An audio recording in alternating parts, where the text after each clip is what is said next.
Are you lost amidst a blizzard of digital marketing information? Are you looking for the most effective way to get in front of the pack using your own expert knowledge? Or are you striving to become an industry leader online? Come in from the cold and join us inside the Igloo today, the #1 content marketing show for peeps who like winning. Each episode of Inside the Igloo, you'll get the inside scoop on what's working and what's not in the world of content marketing from global leaders in the game. Inside the Igloo, we interview the experts who will offer strategy, advice, tips, and tricks that'll set you on a path to branded digital leadership in your field. Inside the Igloo. Stop fighting the icy winds of confusion. Step out of the storm and come in from the cold. Warm up with expert knowledge inside the Igloo, the #1 content marketing show for peeps who like winning with your host, Wes Ward. Inside the Igloo. Welcome back to another edition of Inside the Igloo. My name is Wes Ward, and as usual, our superstar, Mr. Agency himself, all the way from across the pond in Columbus, Ohio. It's Nate Riggs. How are you, Nate?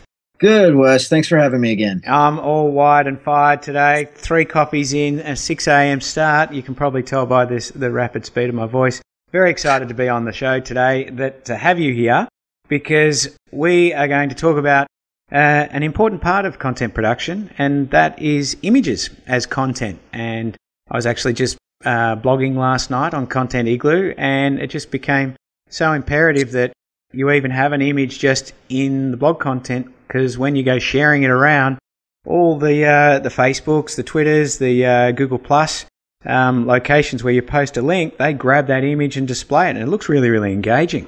Yeah, it's fascinating, and at its very base level, when you drop an image into the stream, it pushes everything down below, other things down below the fold. So that's why a lot of people pay attention to images, because they just take up more screen space or real estate. And if you think about it, search engines, that was always the goal of search engine optimization, try to bury, everybody else under the fold. Now you can do that with your images on things like Facebook. And I just love that. I just think that being able to push people down and actually creating something engaging that people want to click on. Like, I just looked at the latest blog post of the Great Audience Shift.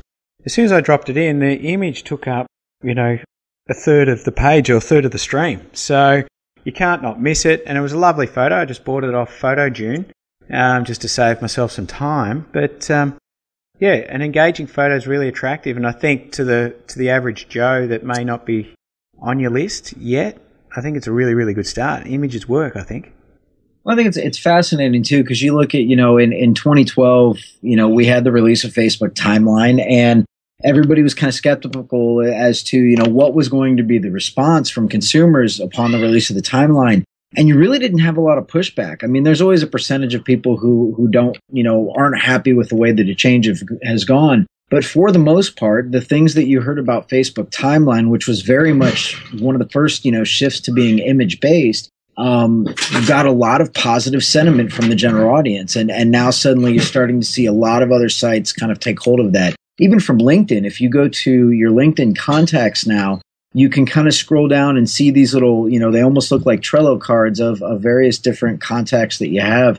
And it's kind of that bottomless scrolling thing, that scrolling activity that I think fits really, really well with image viewing. Well, it's really, really interesting because, Google have been in the image game for a little while. They were always playing catch up to Flickr, who I think were the dominant social media image-based platform in the early days, and Google came out with Picassa. And to the average Joe who knows a little bit about the tech world and the marketing world, they'd say, oh yeah, there's no point doing a photo sharing service because, Flickr's all over it and even Google's all over it. But all of a sudden, a little app comes along called Instagram, and it sort of changed the game all over again and got immediately popular to the point that Facebook bought it. And obviously they think image is important based on, using timelines like you've just suggested. Let's start our conversation today about Instagram. I know you've done a lot of work in this area, and so you know it really, really well. I'm just fascinated. I love the product. I use it a lot, and I just love how we can create engaging photos quickly. But just to start off, I find it amazing that photos are fairly ubiquitous, but they just came from nowhere, yet there was all these existing brands out there, such as Flickr and Picassa. Well, it's fascinating because I think there's even, outside of the technology, and obviously Instagram is a huge driver of this change in human behavior. Ask yourself this: how many photos did you take before something like Instagram, or before there was, Facebook apps for photos? So because of mobile devices, now suddenly everybody has a camera all the time, and it's been that way for years. But before, you would essentially take a picture with your mobile phone, and you would have that picture, probably low res quality, to look at on your mobile phone, but you couldn't really do anything with it. Even just getting the photos off your phone was a real pain in the butt. Now suddenly, instantly, you can put those photos in front of friends. You can go to your own Facebook page or your own Instagram profile on the web and look at those photos. So suddenly the behavior of taking photos has become ingrained in us as internet users. And I think when you look at things like Instagram, that's really what was so valuable to a company like Facebook in terms of the acquisition price that they paid for Instagram.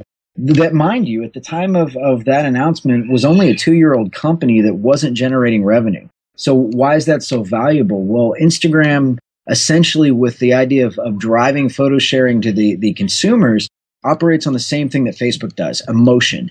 Facebook is a very emotional user experience because it's our friends, it's our memories, it's all these images that we're tied to. And that's what creates that deep engagement, that habit that we go back and visit every single day. And I think Facebook realized that when they saw Instagram, that this was going to be something that became very habitual to the general users. That's a really, really good point. I think, the fact that we're all taking photographs before Instagram is just an inherent behavioral trait that we're already doing, and the smart companies are the ones that put themselves in front of the everyday actions.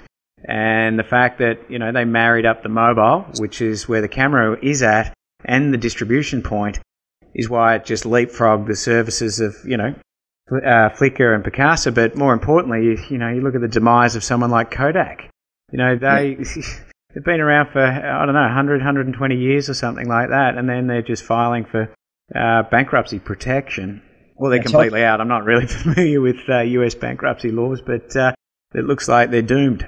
Yeah, talk about disruption. I mean, when your entire industry, your entire business is based on film, and you own that, and suddenly film goes away, what do you do? And who was it? It was they brought a CMO who was a small business entrepreneur. I forget the gentleman's name now, but he was the guy who kind of introduced the idea of the Kodak ZI-8, which I thought was a brilliant product and a really good innovation for them to kind of move away from the idea of film.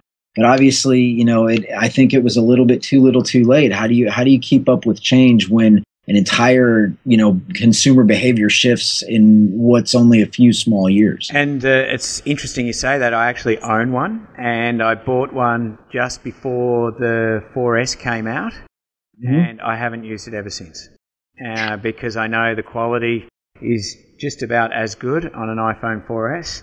And the issues of audio management are still the same on the phone as they are the ZI-8. If they made it easier, I would have probably stuck with it.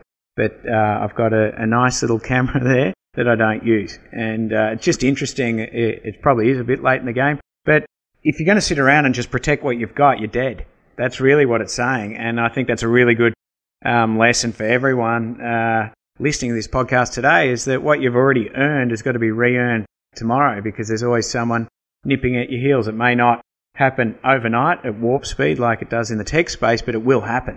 And look at Kodak. Who would have thought that would just crumble at the weight of basically a computer manufacturer who's moved into the telephone space? It's just 30 years ago they would have said that's impossible, but here they are, and they're out of business. But not really why we were talking about it. It's about images, and it's about Instagram and how it can help businesses, how people can use it, how they can create content, distribute content, but most importantly, create engaging content that your new audience loves and wants to share, so you can build your own audience.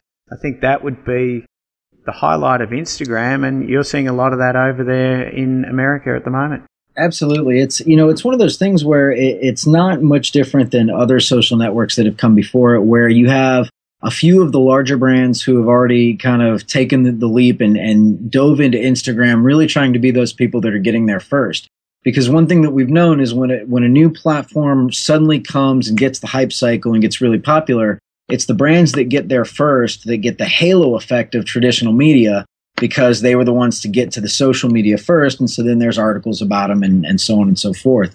So we've seen a couple, promotions from big companies.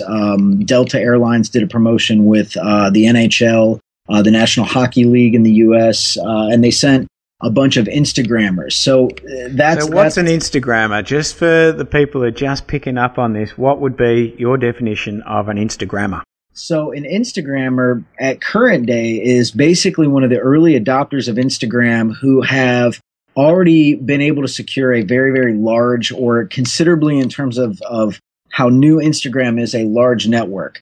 Some of these are people that I think maybe have stumbled on it by chance by selecting really, really good at names.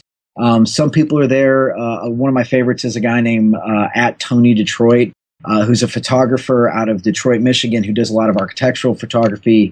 But these are people who typically have some type of a photography background and have just built a following of 100,000 plus or more users on Instagram. So in the framework of this network, these are the new influencers. These are people that a lot of brands are going to be going after, because I think there's two main ways that brands will be working on Instagram in the future. One is through their own participation, and you see companies like Red Bull already doing a great job with sending people to photograph things from the actual Red Bull Instagram account on location at different sporting events, things like that. The other way is to tap into the influencers, much like every other social network out there. And we're already seeing some brands kind of go in that direction.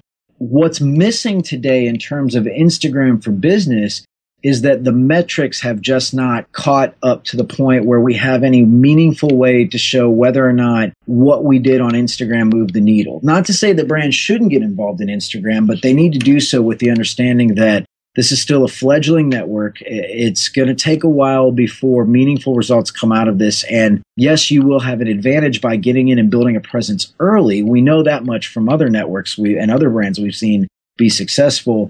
But in terms of, if you're asking the ROI question and trying to figure out how to explain that to a CEO around Instagram, it's simply not there yet. And it's interesting because while you're talking, I was thinking, okay, an Instagrammer has an account and it may have 50,000 followers. Are they, if I was an advertiser looking to reach, how do I know that they're even worth reaching?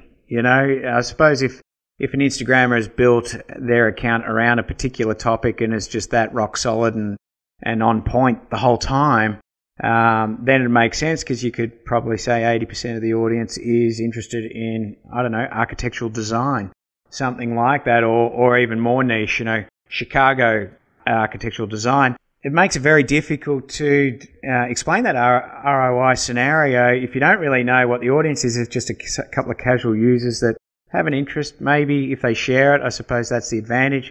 But I suppose that could have been the criticism of Facebook, especially early days, is that people aren't there to do commerce. But it's a powerful medium, and it's an emotive medium, and it's more sort of demographically or psychographically driven, I would have thought. How do you do it? I suppose it's just more, the campaign is really experimental at this stage, just because it's so early days. Yeah, I think it's very experimental, and it's also about channel growth. It's much like a lot of other social media, Instagram is going to be a medium where you're going to have to put effort, dollar, time, ideas into securing an audience. I mean, that's the general rule about social media and the web right now, is that traditional media channels are already built for you.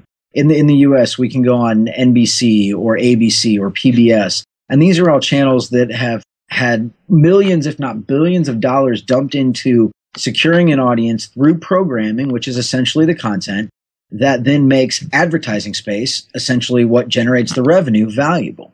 It's the same thing online with social media. You can build a Facebook brand page, but if you only have 10,000 likes on your page or 10,000 fans, you're not going to get the same results that you would if you had 100,000. It's the same thing on Instagram, where brands are going to struggle early on trying to come up with what is the content that's going to resonate the audience, that's going to be attractive to the audience and get them to start to interact with that content.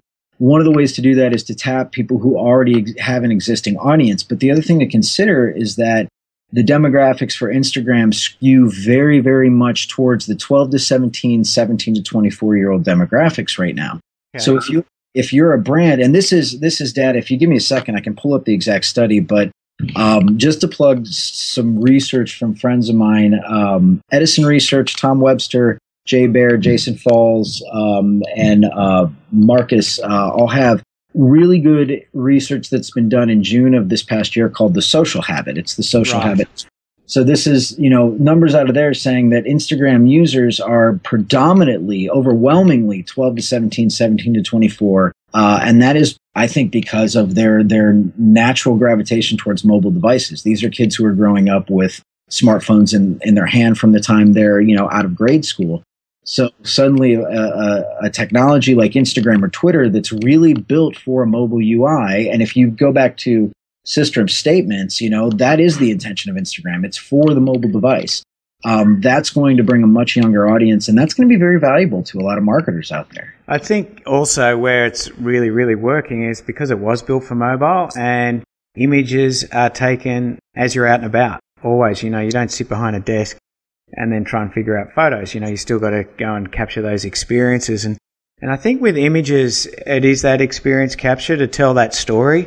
And I'm just wondering, are you using, I know you're using Instagram yourself personally, are you seeing examples of where businesses are using it maybe in conjunction with what they're already producing? And what came to mind is, when I was posting a blog post last night, whether it's to insert an image that I just upload to my website, or do I place an image that's from my Instagram account or even Pinterest account?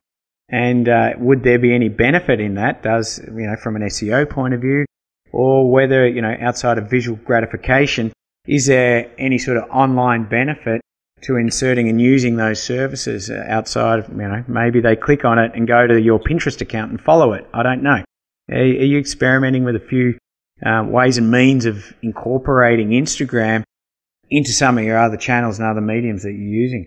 Well, and I think that's an opportunity that definitely needs to be explored. I know a lot of people on Pinterest are doing that right now, and there's a lot of great studies. One of the tool companies for Pinterest, Curate, has a lot of really good case studies in terms of brands going out and putting creative on Pinterest to gauge how the audience shares, interacts, and spreads that content, and then taking that data and working it back into using that creative in terms of everything from direct mail to Facebook to other online, catalogs and things like that. So I've heard of a lot of case studies like that. In terms of Instagram, was that Curalate.com, was it? Yeah, Curalate.com, Curalate.com. It's a very interesting tool because it is one of what I think is the first and best analytics tools for the visual web. Now, right now, they only work on Pinterest in terms of tracking and providing analytics. I've been on about 3 or 4 demos at this point, and it's very, very solid software. I'm really impressed with what they're doing at Curlate. Are you using it? I have used it in the past when they had the beta version available, but that's no longer available. So they've gone live, and it is quite expensive, isn't it? And it's their pricing is over the board, but it is. Let's just say that their pricing has gone up over the past 12 months, and rightly so. There's a lot of development work that's gone into it, and it's solid software. But I would see them eventually having plans to take in something like Instagram and start to run analytics on those images too, because the tracking technology that they're using is based on pixel tracking and not necessarily looking at URL tracking. The challenge with Instagram is you have to think again back to the user level. Yes, there's a case for user-generated content and its value to a brand. But that's a tricky, if it's one of those things that if you've got user-generated content that already exists and it's favorable to your brand, you can find a way then to leverage that in your marketing. What's more difficult is to figure out a way to generate the user-generated content and create that in a way that's not organic. And that's where I think a lot of brands are really going to struggle, is how do we teach people the types of photos we want them to take about our brand and put on Instagram, knowing that most people are just going to take the photos that they take and put them on Instagram. And if your brand's a part of that, It's because your brand has done something very well at the customer level and you have a happy customer. So in a sense, is Instagram a reflection of affinity for a brand, or is it something that can be engineered to build affinity for a brand? Well, when you were speaking, I was sort of thinking that, events are really logical places and spaces for photographs. And, events are also very good in the framework of marketing for a business because, having an event to market to gives people a deadline, whether they're customers or internal. It's really, really important to have something to market to or an event to work towards. And I was just thinking about rock concerts. If Bruce Springsteen's coming out early next year and everyone's really, really excited about that. But in order to enhance that brand experience, they could be doing something like, having people Instagram and hashtag that to create user-generated content to make the Springsteen brand more universal, more ubiquitous, etc., which may or may not help Ford sell tickets for future shows in other countries as he moves through Asia or goes to Europe or back to the States. I'm thinking that event-based material would be really good if you're trying to create some sort of campaign strategy around using Instagram. That would be an interesting way to try and generate user content. At a U2 concert about 2 or 3 years ago, they were engaging via SMS with the audience, and people could SMS and it'd come up on the screen, etc. I just think that application of photo sharing technology could be really good from a campaign level. But where it would be interesting, and you touched on it, was how could you implement user-generated content into your other forms of marketing? I'm not sure whether you're seeing any of that activity. How could that go? Or whether it's literally just cut and paste the Instagram photo and paste it onto your blog post or into an email or onto your Facebook. I don't know. What's fascinating is, ironically, the Obama for America campaign, the recently reelected president of the United States, was tapping Instagram user-generated content on one of their main sites. So they were pulling in some type of a feed of Instagram photos that were tagged with Obama for America or Obama Ohio, and they were pulling that in and displaying that content on the homepage, which I think makes for a very visually interesting feature on a website. And it's kind of neat, but then again, it's more of a, okay, well, here's the general sentiment, and you have to wonder, did they have a mechanism in place to be able to control that, to prevent maybe any pictures that weren't quite up to at least decency standards? Because a lot of times you do find, some, how we say, very risque pictures on Instagram. There's a note to all the teenage males out there.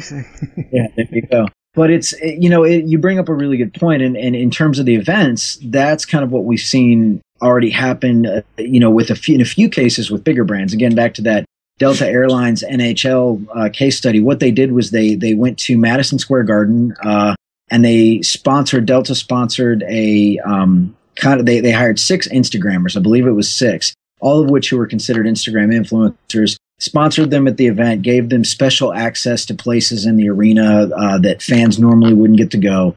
And then all of those pictures were produced and aggregated in some way with a hashtag. So really interesting event, and I think it did get a lot of content out there. But the challenge is, and again, I stress back to the idea of metrics. The what I read about the analytics and reporting was that they basically said, okay, there were X amount of pictures generated by our team of Instagrammers at the event, and then they took the total followers of those Instagrammers, i.e., each one has 100,000 plus followers, and then multiplied that by the total number of photos produced, and that was reported as the number of impressions that the event or the promotion generated. And obviously there's, if you just kind of work on that math in your head, there's a lot of huge gaping holes. So what they're really saying is they're taking a theoretical audience size of, let's just say 6 Instagrammers, and they've each got 100,000 followers. They're taking a theoretical audience of 600,000 and saying, we banged out content this many times to 600,000 people. And the problem with that too, and that's exactly what it is. The problem with that is that you can't even, like on Twitter, you can say potential impressions, knowing that you may follow X amount of people, but not everybody's going to see your tweet. So there's a potential for somebody to have that impression. But what that formula in terms of reporting the success of Instagrammers doesn't account for is that there might be people that follow all 6 of those Instagrammers and are seeing all of those photos, and there might be people that are following all 6 of them and seeing none of them. So it's just, that's what's missing, is that right now the analytics that are there are Instagram system analytics, and you can get a feel by manually going through and counting the number of comments or likes or looking at shares or things like that. But the real hard data analytics will come hopefully, maybe in the first or second quarter of next year, once some of these software companies kind of catch up with what's happening on Instagram. Now, that's also kind of, changed in the mix, because now suddenly Instagram and Twitter are no longer integrated. Have you read about that recently? Yeah, I've heard a little bit about it, but I just think you better get me up to speed as well as everyone listening today. As far as I understand, basically, you can no longer automatically display Instagram pictures on Twitter. There's no automatic integration. Yeah. And that does not mean that you still can't open those links, but they won't automatically display on Twitter. Obviously, Twitter has now launched their own version of a photo sharing service with filters built in, which is interesting because we've been sharing photos on Twitter for years, but without that visual display, it never took off. Here's the interesting point about all this is that, okay, obviously there's a relationship between Facebook and Instagram, and that makes sense. But Instagram kind of built that fast awareness from Twitter integration. So it secured a lot of its user base because Twitter integrated with it and got it out to the masses very, very, very quickly. And we've seen that with a lot of software companies that have come up, and new social platforms that have come up in the last couple of years.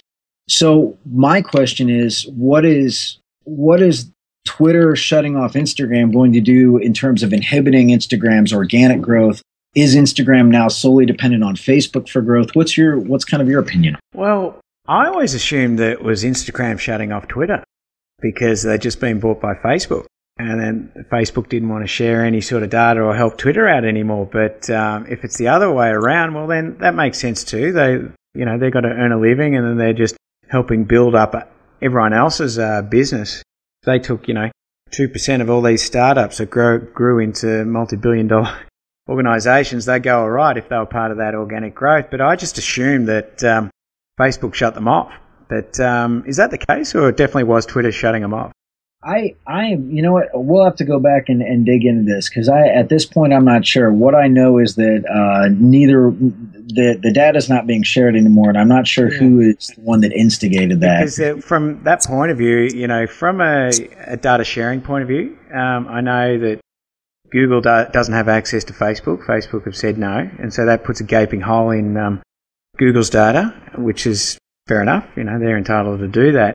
I'm just wondering whether that was how Facebook decided to roll out and just said, well, hang on, we do our live streams and feeds now.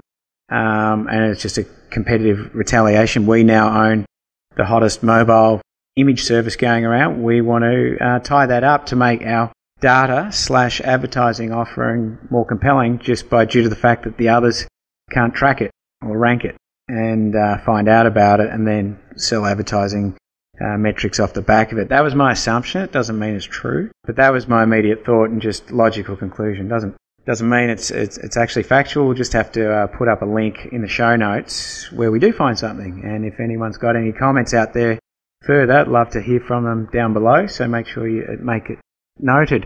What's really coming up for me as a business owner with Instagram, I love it because it really is visual gratification, and I think that is, when you're putting out content that's relevant to your target audience, having it look better is just good for your brand.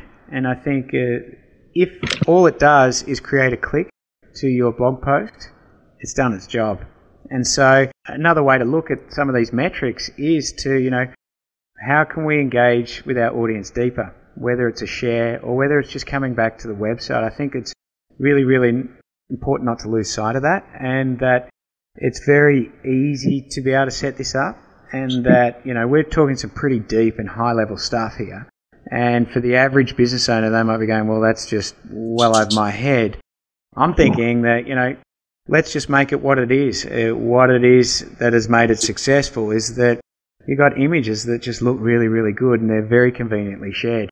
That would be my approach for a business owner for the sort of medium term, is going, okay, this is just going to make my pictures look better. The other one is around this idea of events, which really what we mean is community. You can form micro communities around an event. I went to the Bruce Springsteen concert. Yeah, so someone else pitches in. Yeah, so do I. Here's my photos. Yeah, so am I. And then all of a sudden you've got a micro community around an event. It won't last very long. It's short term in nature. But I think a good branded company, non-branded, can really leverage that aspect, that they could be at an event. They could sort of newsjack it in a way, and then just start connecting with people who are there as well. It's sort of little micro community management from where I see it. What do you reckon? I think it is. What's interesting though is that you don't see a lot of actual big dialogue going on inside of Instagram other than 1 or 2 word responses. It's very similar kind of to the type of responses that you might see on YouTube, but very, very shorthand comment. So in terms of real kind of deep conversation inside the community, I just don't see a lot of that happening. But in terms of a lot of appreciation type of commentary or recognition in the form of those 1 or 2 or 3 word likes, or even to the opposite side of, people who have distaste for what you've put up, that does happen. And I think we're starting to see more people engage with that. And the brevity of the comments is probably related to the fact that, again, it's a predominantly mobile platform. So and it's a visual communication, not a textual. Yeah, I agree with that. Yeah, so I still think it's highly relevant, even though the metrics aren't there. There are simple metrics there in terms of click-throughs. If there's a comment and then leaving your web address in the comment, or certainly optimizing your profile so that if people want to know a bit more about you, they know where to go.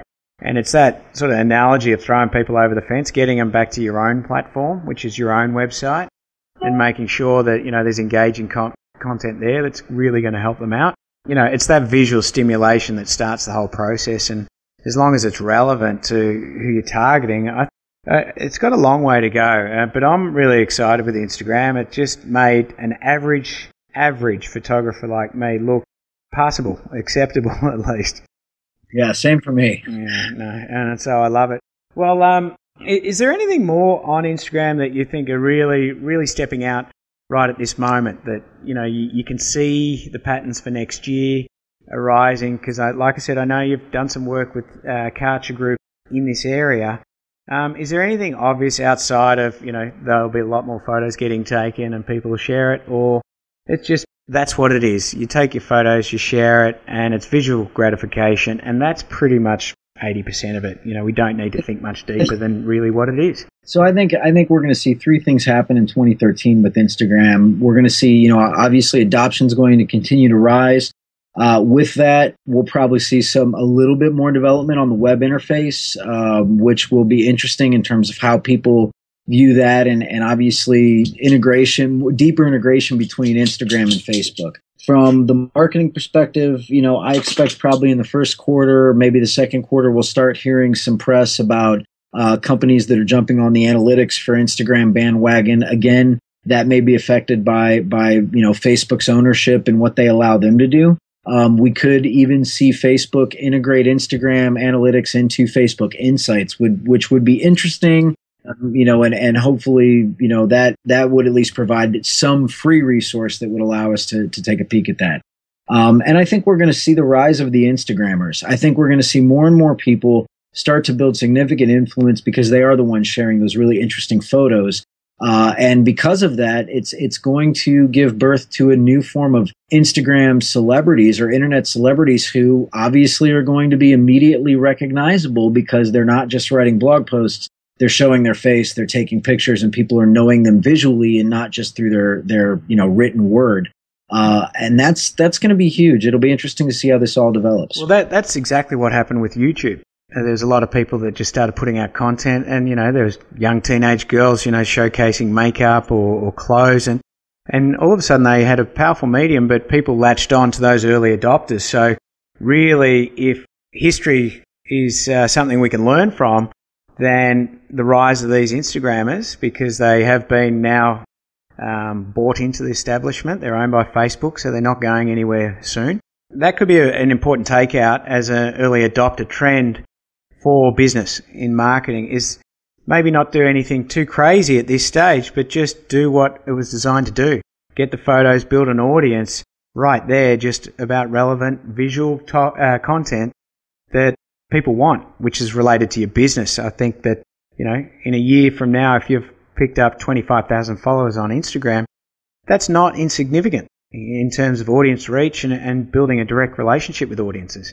It'll be interesting to see where it's played out, but I certainly believe that it's not going anywhere, as is Pinterest. But outside of that, I'm not so sure. But I suppose that's what predictions are for, is to find out what's going to happen.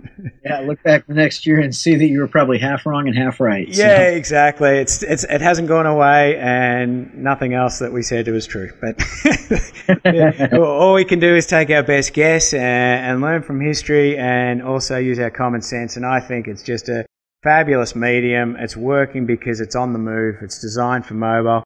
I'll be looking at incorporating my Instagrams more onto my website and into my blog. I've still got to figure that out, and I'll certainly let you know once I have. But I just think, you know, polishing up and making your content experience so much better, just nice and easy, is the way to go. So I think we're just about exhausted Instagram for today, do you think?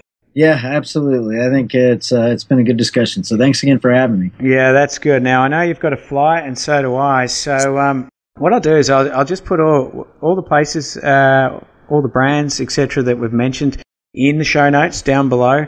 If you have comments about what's working or what's not, there may be some people out there that have used Instagram successfully for marketing or business, or just building up an audience, or even using them at events. We'd love to hear more about that and share that knowledge with our community, because it's an early stage platform, and what works will be jumped on, and you could be an authority in your space really, really soon. Nate, thanks once again. I love our Tuesday morning discussions, which are Monday afternoon your time. Next week we'll just see what's coming up. I can't recall. We may be starting to look at Facebook. It's definitely in the next couple of weeks, and we'll see how we go from there. But thanks again for coming on board. And any final comments? No, thanks again for having me, Wes. Absolutely. All right. Well, you've been Inside the Igloo, the #1 podcast show for people who like winning.